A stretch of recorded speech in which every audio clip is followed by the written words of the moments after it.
Bad situation మనలో జరిగిందండి. Bad situation అంటే ఇప్పుడు గంగు కూడా నాతో లేడు, అంత అర్జెంట్ పోవాల్సి వస్తుంది. నాకు మార్నింగ్ 7 అవుతుంది, ఇక్కడ మీరు టైం చూడొచ్చు. సో ఈ మార్నింగ్ అర్జెంట్ కాల్ వచ్చింది, రాత్రికి బయలుదేరాల్సి వచ్చింది. కానీ బయలుదేరే టైంకే గేట్లు బంద్ అయిపోతాయి అని చెప్పేసరికి అయిపోయి ఇప్పుడు అర్జెంట్ పోతున్నాను అనమాట. సో మా వైఫ్ ఎందుకు అడ్మిట్ ఉందంటే, ఇర్ఫాన్ ఒప్పో ఫోన్ చార్జర్ అది ఉంటుంది కదా, సో అది తీసుకొని కొట్టిందంట. ఆమెకి ఇక్కడ తాకి మొత్తం ఉబ్బిపోయి చక్కెర వచ్చి పడిపోయిందంట.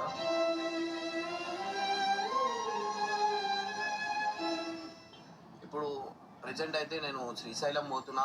అసలు ఇర్ఫాన్ మీకు ఉండాలన్న లాడ ఎక్కువ పెట్టద్దన్న. వాడు మంచిగా ఆలోచిస్తాడు, కానీ ఏ సిచ్యువేషన్ అన్న ఏదో ఒకటి ఉంటేనే వాడు అట్లా చేస్తాడు. ఆడ పోయినాకైతే చూసాం, వాడు వానికి ఉన్న ప్రేమ ఓనికి ఉండదన్న. వాడు సేమ్ నాలక్కనే.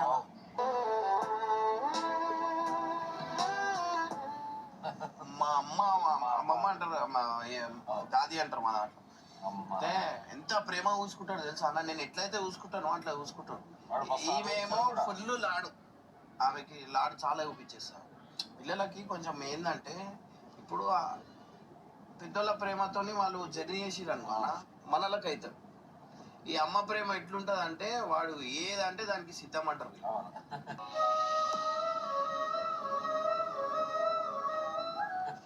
దీనివల్ల మనకి ఎఫెక్ట్ పడుతుంది. ఇప్పుడు చూడు, అంత దూరం పోయారు, శ్రీశైలం పోయారు అనమాట.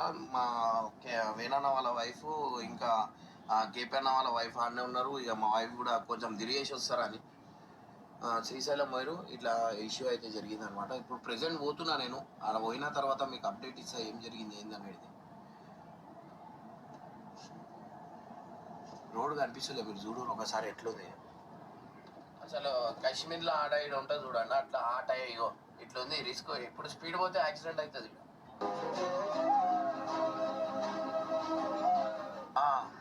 ఇగో అసలు ఏం కనిపిస్తలేదు చూడండి. మా టైం కూడా చూడండి 7 అవుతుంది. ఇగో అందుకే అందరు ఇగో ఈ స్పీడ్లో పోవాల్సి వస్తుంది. ఆడేమో అర్జెంట్ పోవాలా, అందుకే గంగు రాలేకపోయిండు. లేకపోతే గంగు వచ్చేటోడు. ఒకటేసారి అర్జెంట్ అయ్యేసరికి నేను బెనర్గాని తీసుకొని పోదాం అనుకున్నా. వాడు ఉంటే కొంచెం జల్లి వెళ్ళిపోతాం. ఎంత జల్లి అయినా కానీ ఇక్కడ ఆగాల్సి వస్తుంది. చూడండి ఎట్లా మొత్తం అందరు స్లో అవుతుంది. పెద్ద పెద్ద బండ్లు వస్తుంది. అదే అంటున్నా, ఇర్ఫాన్ ఏం చేసిండు ఏంది అనేది ఆడ పోయిన తర్వాత మనకు తెలుస్తుంది. వాడు నేను వస్తున్నా అంటేనే ఫుల్ భయం ఉంటుంది. ఎట్లా చెప్తే అట్లా వింటాడు. మనకి లాడ ఎక్కువ ఉండేసరికి వాడు అట్లా చేసిండు. అసలు అట్లా చేయడు, వాడు పెద్దోళ్ళకి ఆలోచిస్తాడు. మనమైతే కాటేజ్ దగ్గరకు వచ్చేసినాం అనమాట. సో ఇప్పుడు లోపల పోయిన తర్వాత బయట ఖుషి అయిపోతుండు. వస్తున్నావు చూడు, వాడు నరక చూడు. షాకింగ్, ఫుల్ షాక్ అయినావా? ఇప్పుడు చూడు రీ వాని ముఖం ఎట్లా చేంజ్ అవుతుంది. మమ్మీని దేంతో కొట్టినావు?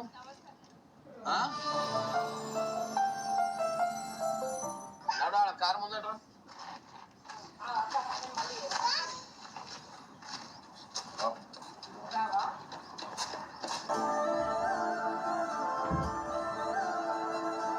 ఎందుకు కొట్టినావు మమ్మీ చెప్పు.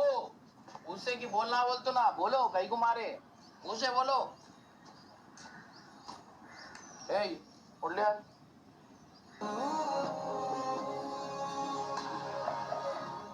ఎందుకు కొట్టినావు మమ్మీకి చెప్పు. నోరుందిగా మూవైనా బోలో. ఎందుకు కొట్టిడు? ఎందుకు కొట్టిండు చార్ని?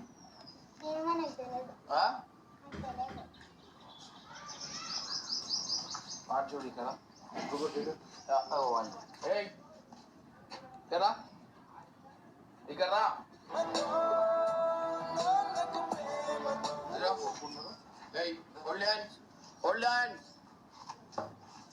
కదా ఇక్కడ నుంచో కాడు.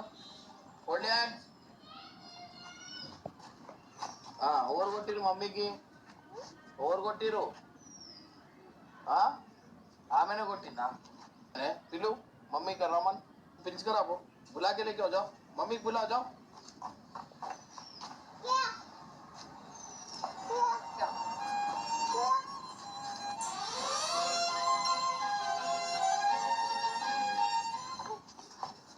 इड़ा इड़ा इड़ा इटू तिरगु यहाँ पलटो होल्ड हैंड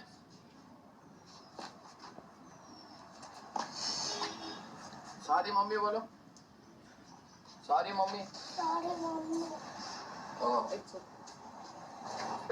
सॉरी बोलो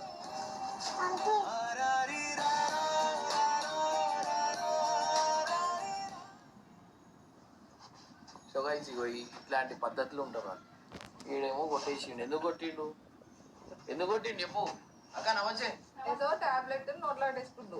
ఏ టాబ్లెట్ అది హెడేక్ ఏదో టాబ్లెట్ మొత్తం నోట్లో పెట్టిన ఎందుకు పెట్టుకున్నాను నేను కొట్టిన ఆయన చెప్ప మీద కొడితే అచ్చడు వేయండు చార్జర్ తీసుకొని ఇస్ట్రేషన్ ఏడాకి చక్కెర వచ్చి ఎందుకు కొట్టిపోయింది ఎంత ఫోర్స్ లో కొట్టిండు తెలుసా. లాడ ఎక్కువ చేయొద్దు ప్రేమించాలా ఎక్కువ ఓవర్ ప్రేమించిరా అంటే కథం చాట్